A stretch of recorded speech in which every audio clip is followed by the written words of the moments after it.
Halo teman-teman, kami dari Prodi PGSD Stambu 2018 Universitas HKBP Nomensen Pematang Siantar. Hari ini kami akan mempresentasikan hasil diskusi kami yang berjudul Anak Cerdas Berbakat. Video ini kami buat untuk memenuhi tugas mata kuliah bimbingan konseling yang diampuh oleh Ibu Desi Sejabat MPD. Sebelumnya, kami akan memperkenalkan diri terlebih dahulu. Perkenalkan, nama saya Fitriani Sunarmata, NPM 1801010254, dan rekan Saya Devi Asriana Sijabat, NPM 1801010265.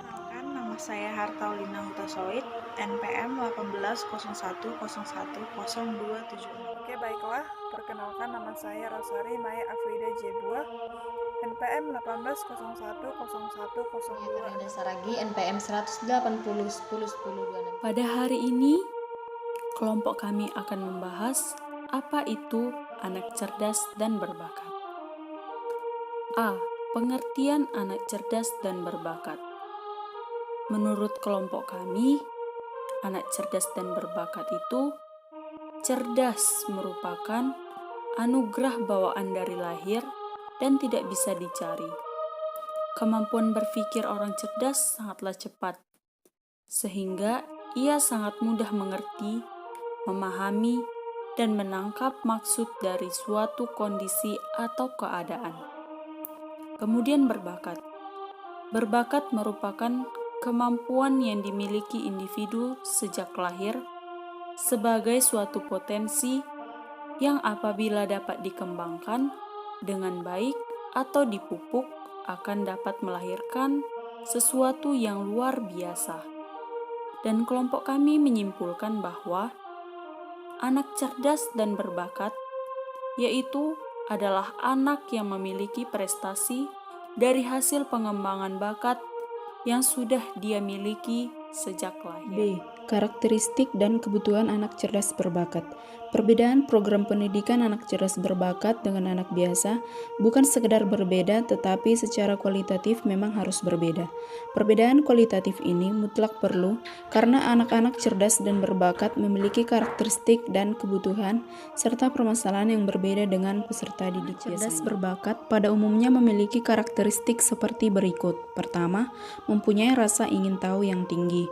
2. Mempunyai minat yang luas juga terhadap masalah orang dewasa. 3. Mempunyai inisiatif dan bekerja sendiri. 4. Dapat memberikan banyak gagasan. 5. Membaca pada usia muda. 6.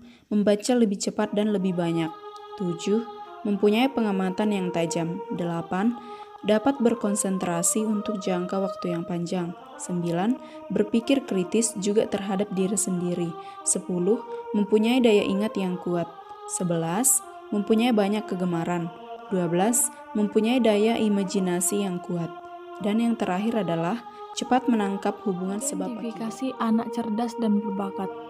Identifikasi anak cerdas dan berbakat pada dasarnya dapat dilakukan sedini mungkin, yaitu pada usia 1-2 tahun dan juga usia 2-6 tahun dan yang terakhir pada usia 6 tahun dan seterusnya. Dalam identifikasi ini, penggunaan tes kecerdasan dan tes lain seperti minat, kreativitas, motivasi juga penting dilakukan. Dengan demikian, pada dasarnya ada dua pendekatan untuk mengidentifikasi murid cerdas dan berbakat, yaitu dengan secara studi kasus dan melalui tes, atau penggabungan keduanya. Identifikasi di sekolah dapat dilakukan melalui dua tahap, yaitu penjaringan atau screening. Tahap penjaringan anak cerdas berbakat di sekolah dapat dilakukan dengan menganalisis data dan prestasi belajar anak. Dan yang kedua, tahap selektif atau identification. Tahap selektif digunakan terhadap siswa yang telah lolos dalam tahap penjaringan. Tahap selektif disaring dengan melalui tes. Langkah-langkah yang dilakukan dalam menjaring dan menyelesaikan murid anak cerdas dan berbakat. Bagian D. Penyelenggaraan pendidikan bagi anak cerdas dan berbakat. Penyelenggaraan pendidikan bagi anak cerdas berbakat secara konvensional dapat dikelompokkan menjadi beberapa model, yaitu yang pertama, akselerasi. Model akselerasi bisa dilakukan dalam berbagai bentuk, mulai dari memasuki SD pada usia dini. Yang kedua, pengayaan. Pada model ini, yaitu dengan memberikan tugas-tugas tambahan bagi siswa yang memiliki kemampuan unggul. Yang ketiga, kelas unggul. Pada model ini, yaitu pengelompokan berdasarkan kemampuan, model ini dapat berupa kelas khusus di dalam sekolah. Dan yang keempat, bimbingan dan konseling. Bimbingan dan konseling pada anak cerdas dan berbakat merupakan suatu kebutuhan, yaitu di mana peranan konseling dalam menangani permasalahan yang timbul akibat kekasannya. Teknik bimbingan bagi anak cerdas berbakat. Program layanan bimbingan dan konseling bagi siswa cerdas dan berbakat mengacu pada keadaan individu sebagai manusia seutuhnya, menyentuh semua dimensi perkembangan pribadinya. Teknik untuk menangani siswa tersebut mengarah pada unsur-unsur yang berhubungan dengan A. Pengembangan ranah kognitif intelektual. Hal ini mengandung implikasi bagi guru untuk menyediakan rentang pengalaman belajar yang luas dan dapat diakselerasikan dan mengakselerasikan perkembangan kognitif anak berbakat. B. Pengembangan ranah kognitif. Layanan bimbingan yang perlu diberikan ialah memahami pikiran dan harapan anak berbakat dengan sikap terbuka dan membantu anak memahami pikiran dan harapan yang ada pada dirinya serta kemungkinan pemenuhannya di dalam kehidupan. C. Pengembangan ranah fisik.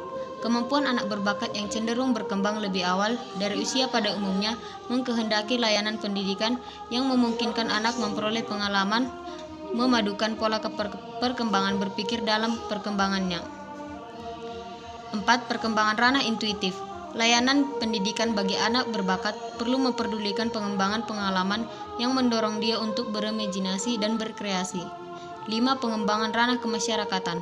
Layanan bimbingan yang dapat diberikan ialah membantu anak memperoleh pengalaman, mengembangkan diri menjadi anggota kelompok dan mampu berpartisipasi dalam proses kelompok, memperluas perasaan keanggotaan kelompok ke arah keanggotaan kemasyarakatan, memperluas identifikasi diri dari masyarakat terbatas ke arah identifikasi terhadap masyarakat luas. Jadi, kesimpulan dari kelompok kami adalah murid cerdas berbakat adalah siswa yang mempunyai kemampuan di atas rata-rata pada umumnya. Kemampuan siswa tersebut merujuk pada kemampuan mental yang lebih tinggi dari usia kronologisnya. Siswa ini mempunyai kebutuhan dan karakteristik khusus yang tidak sama dengan teman-temannya yang normal, di mana hal ini diperkuat dengan ciri-cirinya. Siswa cerdas dan berbakat diberikan program dan teknik khusus sehingga dia dapat mengembangkan seluruh potensi yang ada pada dirinya secara optimal. Sekian dari hasil diskusi kami. Terima kasih atas partisipasi dari teman-teman semua. Selamat siang.